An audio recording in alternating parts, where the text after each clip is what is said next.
मुझे खुशी है केजरीवाल हारा है, मुझे 100% खुशी है। राहुल गांधी डाटा मांग रहे हैं, चिल्ला चिल्ला के कह रहे हैं, संसद में भी देश में भी डाटा दो। ना इलेक्शन कमीशन डाटा देता, ना सरकार देती है। इसका मतलब कि सबूत है ना, प्रूफ है कि बेईमान लोग हैं, झूठ बोल रहे हैं। तो हम राहुल गांधी के सिपाही हैं, कांग्रेस के सिपाही हैं, खड़गे साहब के सिपाही हैं। जो कहेंगे हम उसको फॉलो करेंगे, हम तो फॉलो करेंगे ही। तो हम डरने वाले तो है नहीं, हमें राहुल जी ने बनकर दे दी। बेईमानी है, बेईमानी। सुन लीजिए, मैंने आपको बताया ईवीएम में बेईमानी हुई, इलेक्शन कमीशन ने बेईमानी की। राजनीति में कब तूफान आ जाए तो कुछ नहीं कह सकते।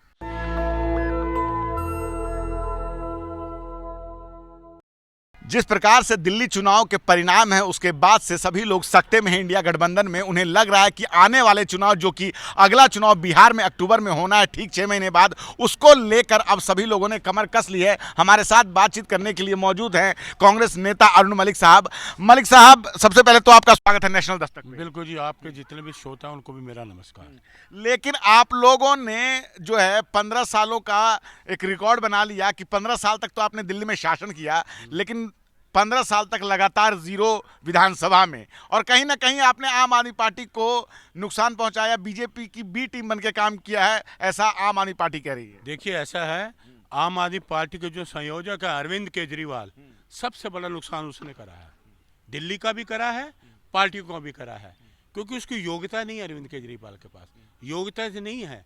मुझे खुशी है केजरीवाल हारा है, मुझे 100% खुशी है हारा। और मैंने सभी चैनल को कहा था कि केजरीवाल हारेगा, 100% मैंने कहा था। अपनी बात पे अडिग हूँ, केजरीवाल हारेगा और ये घर से भी नहीं निकलेगा, और नहीं निकला। मेरी बात सच हुई, मेरी बात सच हुई। और केजरीवाल है, सब नुकसान पहुंचाने वाला ये है केजरीवाल। इंडिया गठबंधन में आया, भरोसा किया इस पे, इंडिया गठबंधन को तोड़ने में ये भागा, सबसे पहले भागा। जहां हरियाणा के इलेक्शन में मैं अलग से लड़ूंगा, मतलब तोड़ने वाला कौन है? यही है क्या? ये बहुत बड़ा नेता आ गया क्या? हमारा 58 साल राज किया देश में, 138 साल पुरानी पार्टी ये कहे कि मैं गठबंधन तोड़ दूं, क्या है भाई? इलेक्शन के टाइम पे तेरे को याद आता है कि मैं गठबंधन तोड़ूंगा? तू नहीं, जिम्मेदार तू है, जिम्मेदार तू है। भाजपा को फायदा पहुंचाने वाला केजरीवाल है, केजरीवाल है फायदा पहुंचाने वाला भाजपा को। ये तो भाजपा तो आ ही नहीं सकती। और दूसरी चीज, इलेक्शन कमीशन बेईमान है, इलेक्शन कमीशन बेईमान है। आप लोग इलेक्शन कमीशन का पीछा करना कब छोड़ेंगे? हाँ। मेरी बात सुन लीजिए, पूरा आपने सवाल किया है। कांग्रेस 58 साल राज किया, कांग्रेस ने 58 साल में, जैसे आज इलेक्शन हुए, दूसरे दिन हम काउंटिंग कराते थे, मत पत्रों की काउंटिंग कराते थे, कितने हो जाते थे। ये क्या वजह है? कभी 1 महीना पेंडिंग कर देते हैं, कभी 2-2 महीने तक काउंटिंग नहीं होती, कभी 10 दिन, कभी 15 दिन, कभी 2 दिन। ये इलेक्ट्रिक का, पत्रकार महोदय, ये इलेक्ट्रिक का मामला है, डिजिटल इंडिया का है। ये रिमोट से कहीं इधर से उधर कमी भी कर सकते हैं, कुछ भी कर सकते हैं। ये भाई, अगर आज इलेक्शन हुआ, दूसरे कराओ ना काउंटिंग, क्यों तुम 2 दिन पेंटिंग करते हो? 2 मशीनें। आप लोगों ने कभी इस पर तो आवाज नहीं उठाई कि कर्नाटक में डबल बार हो, या झारखंड में डबल बार हो, या जम्मू कश्मीर में दोबारा हो? हमारे राहुल जी ने आवाज नहीं उठाई संसद में कि कहा हुआ महाराष्ट्र के वोट इतने बढ़ गए, 60 लाख वोट बढ़ गए। कैसे बढ़ गए? प्रतिशत कैसे बढ़ गया? इलेक्शन के बाद प्रतिशत बढ़ गया, पहले क्यों नहीं बने? उन लोगों के वोट क्यों नहीं बने? वो मांग रहे हैं डाटा दो, डाटा नहीं दिया जा रहा। राहुल गांधी डाटा मांग रहे हैं, चिल्ला चिल्ला के कह रहे हैं, संसद में भी देश में भी डाटा दो। ना इलेक्शन कमीशन डाटा देता, ना सरकार देती है। इसका मतलब कि सबूत है ना, प्रूफ है कि बेईमान लोग हैं, झूठ बोल रहे हैं।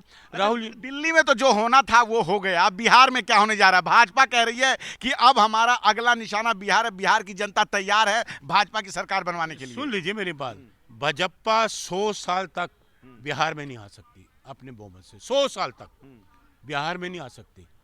अरे बड़े नेता वहाँ बैठे हैं, कांग्रेस का गठबंधन है, तेजस्वी यादव के साथ सारा लोग। जब तक लालू, तो गठबंधन पहले से है, लालू जी हैं, हमारी कांग्रेस की पार्टी है, राहुल जी अभी गए। भाजपा पाँव नहीं पसार सकती वहाँ, ये मैं आपको बता दूं। भाजपा 100, ऐसा क्यों है कि भाजपा वहां पाँव नहीं पसार सकती? 21 राज्यों में सरकार है उनकी, जान लीजिए आप इस बात को। तो वह वहाँ नहीं आएंगी। 21 राज्यों में बेईमानी से आए, सहयोगी तो वहाँ हैं, सहयोगी सर। हरियाणा में बेईमानी से आए, महाराष्ट्र में बेईमानी से आए, आए ना आए, दोनों जगह बेईमानी से। मध्य प्रदेश में बेईमानी से आए, छत्तीसगढ़ में बेईमानी से आए। अच्छा, कहाँ पर बेईमानी से नहीं आए हैं? मैं कह रहा हूँ नहीं आए, वहाँ आए, क्या कहते हैं आपके बिहार में, बंगाल में, वहाँ इनकी हेराफेरी नहीं चल सकती। ममता जी बैठी हैं शेरनी, और बिहार में तो कतई ही नहीं आ सकते। बिहार में भाजपा नहीं आ सकती। आपको इतना ज्यादा विश्वास क्यों है कि बिहार में भाजपा नहीं आ सकती? क्या मोदी जी वहां अपील करेंगे? क्या वहां सबका साथ सबका विकास का नारा नहीं चलेगा? वही क्या दिल्ली में क्या हुआ 27 साल बाद आखिर भाजपा है आई कि नहीं आई? वहां नारा चलेगा देश का विनाश, ये नारा चलेगा। मोदी जी ने देश का विनाश किया, देश को बेचा, ये नारा चलेगा। बिहार में ये चलेगा। क्या किया है देश को, आप मुझे बताइए। देखिए कितनी शर्म की बात है। हमारे युवा हैं, कैमरे में ऑन कैमरा कह रहा हूँ, भारतीय युवाओं को हथकड़ी लगा के, पैरों में बेड़ियाँ डाल के और प्लेन से सामान की तरह लाद के भेजा गया। क्या इनके 8,000 का करोड़ का प्लेन या देश में दूसरे प्लेन नहीं थे अपने युवाओं को लाने के लिए? युवाओं को लाने तो ये कानून तो इन्होंने कानून तोड़ा था, तो इनके साथ कैसा व्यवहार होगा? कानून तोड़ा, मुझे एक चीज बताओ, जब ऐसा कानून भी तोड़ा, कौन से बॉर्डर पार करके गए? इनकी एजेंसी क्या कर रही थी? ये तो अभी कहा ना, इनकी एजेंसी क्या कर रही थी? लोग चले गए तो ये शर्म, वो छोड़ो, कानून की बात छोड़ो। आप ये देखिए कि कितना दर्दनाक है। हमारे युवाओं के दिल पे हथकड़ी लगी हुई है, पैरों में बेड़ियां हैं। उनके परिवारों को देखो, मुस्लिम नहीं है, काम करने तो गए हैं, कोई वहाँ घोटाले करने गए हैं, कोई चोरी करने गए हैं। मेहनत करते तो पैसा लाते ना, मेहनत करने के लिए गए हैं। इनकी तरह घोटाले तो नहीं करे। ये विदेश मंत्री जी की सुन लीजिए, इनकी जितनी भी विदेश वो नीति है सारी फेल हो गई। विदेश मंत्री को खुद जाना चाहिए था। ये तो बड़ा ढिंडोरा इन्होंने पीटा। जब रशिया का झगड़ा हुआ तो हम 100 आदमी को ला रहे हैं, विदेश मंत्री जाएगा। ये क्या हुआ यहाँ? क्या हुआ इनको? क्या हुआ इनको यहाँ? ये देश के लड़के नहीं थे क्या? हमारे युवा नहीं है? भारत के युवा नहीं है क्या? क्या हुआ? हथकड़ी लगा के युवा आ रहे हैं, हमारे जो कल का भविष्य है। वो हमारे देश का नाम रोशन करने तो गए, वहाँ काम करने गए, बेईमानी तो नहीं करने गए। काम करते तो पैसा मिलता ना। महाकुंभ इतने अच्छे तरीके से चल रहा है, आप लोगों का ध्यान वहां नहीं है। आपको हार जो है, कौन सा अच्छा हुआ महाकुंभ में? सैकड़ों लोग मर गए और आप कह रहे हो अच्छा हुआ? नहीं है, सैकड़ों लोग ठीक मर है, गए, कुछ कमियां रह जरा गई। भी सहानुभूति नहीं उनसे। नहीं, सहानुभूति हमें क्यों नहीं है, लेकिन इतना बड़ा आयोजन है, उसके बाद भी किस तरह से लगातार काम हो रहा है। आप देखिए राष्ट्रपति जा रहे हैं और कई पाकिस्तान से हिंदू आके उसमें स्नान कर रहे हैं। सुन लीजिए, इतना बड़ा आयोजन है तो उसकी व्यवस्था तो ठीक करते, उसकी व्यवस्था तो ठीक करते। सारी अव्यवस्था थी, व्यवस्था ठीक नहीं थी। एक 14-15 किलोमीटर के दायरे में कोई 10 करोड़ आदमी आ जाएगा क्या है? और 1 करोड़ 10 लाख आदमी तो 1 सेकंड में गिन के बताते 1 करोड़ लोगों ने स्नान किया। सुनिए, अब सुनिए, आप लोगों के समय नहीं हुआ। अब बात पूरी सुनोगे नहीं तो। 1 करोड़ 10 लाख आदमी 1 मिनट में स्नान कर लिया, और 30 आदमी को जब चली गई देहांत होगा तो 24 घंटे लगे इनको बताने में, है ना गपला? तो 10 करोड़ आदमी 14 किलोमीटर के दायरे में हो सकता है? क्या बात, कितना ये अफवाह फैलाएंगे, कितनी करेंगे? जिनके घर में कोई गया मंत्री अभी तक? जिनके परिवार चले गए, किसी की माँ, किसी का बेटा, किसी का बाप चले गए, कोई भी मंत्री, इनका मंत्री, योगी जी का मंत्री या सेंटर का मंत्री किसी के घर में गया? अभी कितने दिन हो गए? मेरा दावा है 100% कोई गया व्यक्ति, कोई व्यक्ति गया उनके पास किसी के घर में अफसोस करने? बागेश्वर धाम के जो गुरु हैं वो कह रहे हैं कि मोक्ष मिला है उन लोगों को। उनको कह यार तू डूब मर, चल्लू भर पानी में डूब मर। तू क्या मोक्ष करेगा? तेरे पिता ने अपने पिता को जाके स्नान करे, मोक्ष ले ले। तू लोगों को एक वो आई थी कि मेरी पिक्चर नहीं देखोगे तो देशद्रोही है। एक ये नया पैदा हुआ है, अफवाह फैलाने वाला, भ्रम फैलाने वाला, नफरत फैलाने वाला, जो स्नान नहीं करेगा तो वो मोक्ष नहीं होगा। तू क्या है भाई?